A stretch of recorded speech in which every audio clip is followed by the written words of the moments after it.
All right, we will move on. If I can get it on the damn screen here, we'll move on to wide receiver. Did that come up? There we go. Okay, we've got 11 here. Some I like, some I do not. Noah Brown is number one. He's awesome for as long as Tank Dell continues to battle injuries and as long as CJ Stroud looks like the MVP.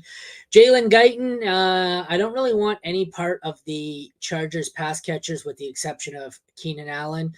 Guyton, Palmer when he's healthy, Quentin Johnston, who's also on the list down at 9. They seem like they're going to be a Green Bay situation where they're just playing one. Allen's awesome, and then they're playing rotate the usable, backup here. Brandon Cooks, big game. I think he's had a couple of big games. I don't think he's had 3 good games out of 4. I guess if you're in a deep league, he's not terrible. I'm not sure I really want any part of him. Jaden Reed, like I said, with Houston, they are playing musical chairs with the receivers. One has a good game, then they have a bad game, good game, bad. Between him, Dobbs, and Watson, it's just throwing a dart. Tank Dell, I have no idea why he's even on this list. At 75% rostered, I don't know how he could be a free agent in any league, but if he's available, pick him up.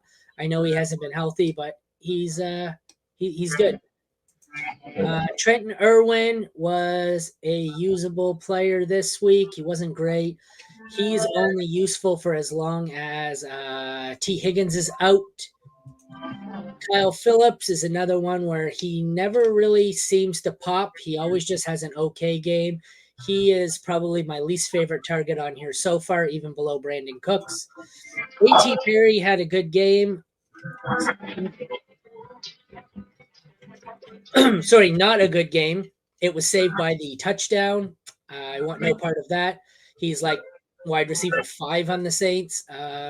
Quentin Johnston, I mentioned. OBJ was mostly, I believe, on one long touchdown. It is one catch on 2 targets. And the catch was a 40-yard touchdown. I want no part of that. I'd much rather prefer to stash Rashad Bateman if I had to stash a Raven. And we'll round it out with Rashee Rice, who I've been stashing forever. He seems to be the wide receiver 1 in KC. He just can't really seem to get over that, threshold here. He's just like, this was his worst game of the season, but it was pretty low scoring defensive battle kind of for the 2 teams. But what are your takeaways here? What do you think? So if the only thing you guys are interesting, like as long as Josh Palmer's out, like Guyton's gonna have a role. So if you need somebody for short term production, he's fine.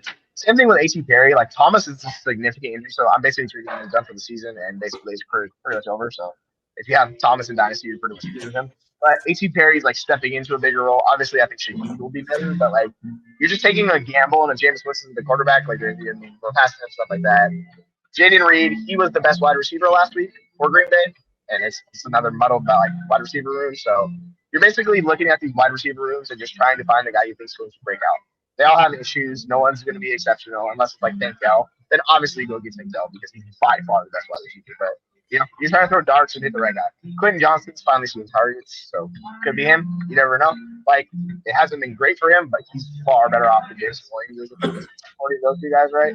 So like him, I'd be fine throwing a dart on him. If you need short-term production, though, like Guyton's fine. And if you want to take a real dart throw, just you can target A.T. Perry until it works out. But even like Noah Brown, whenever Nico Collins comes back, like I'm not gonna trust him. It just is what it is. But yeah, so it's just I think with these wide receivers, you're actually targeting week 2. See how it goes. Michael Thomas, fairly significant knee injury. I wonder. I don't have any more details on it. I wonder if it was ACL or MCL or anything. He could be very well. I'm surprised. I wouldn't be surprised if he doesn't hang it up. Like, what was he doing here? I think he's done. Like after, if it is a significant injury, like it's so many injuries. Unfortunately, like he's one of the best wide receiver starters career of all time. And it's just injury after injury after injury, and he's just no longer what he was. So I think he's probably going to hang it up if it is a significant thing. He hasn't been great this year, anyways. Though, like I always say, like, look, he's a top 7 receiver when he plays every game in the season, but even through 10 games, he's wide receiver 47. So he was not great. He was just 8 to 10 points. He was a wide receiver 3 at best. I don't know. I think this has been my least exciting week for the wide receivers so far this season. I don't think Tank Dell's likely to be available anywhere. Noah Brown, I don't mind, or Guyton.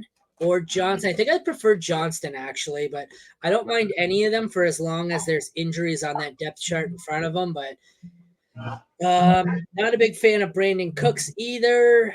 No, I don't really like this list. For me, I'm going Tank Dell, obviously. After that, I would go Noah Brown, Rashi Rice, a Chargers receiver, and then Cooks, or a Chargers receiver and then Reed. Like there's 6 of them, and I think between Noah, if this was my waiver wire, which it is, but I'm not putting in a claim. But if I had to, I would put in minimal bids on Brown, Guyton, Cooks, Reed, Dell. Not Dell. Dell, I would have a significant bid. But so I would have these top 4, Johnston and Rice, and I would just be happy getting whoever fell to me, with the exception, like I said, of Dell, who I would pony up some money for. But yeah, I think for these guys, you just want to bet on the most talented players. So, like, I'm going to target Quentin Johnston, who I still think is a good talent, even though it has not worked out for him. Obviously, Tank Dell's the first one, and then Rashi Rice. Outside of that, it's you really just going week to week with these guys. Because Noah Brown, if you get him for short term, sure, works out. Guyton, the same thing. As long as Palmer's out, kind of is what it is with these guys. So I'm not super excited about a lot of other shit. I'm going to pull up this comment real quick.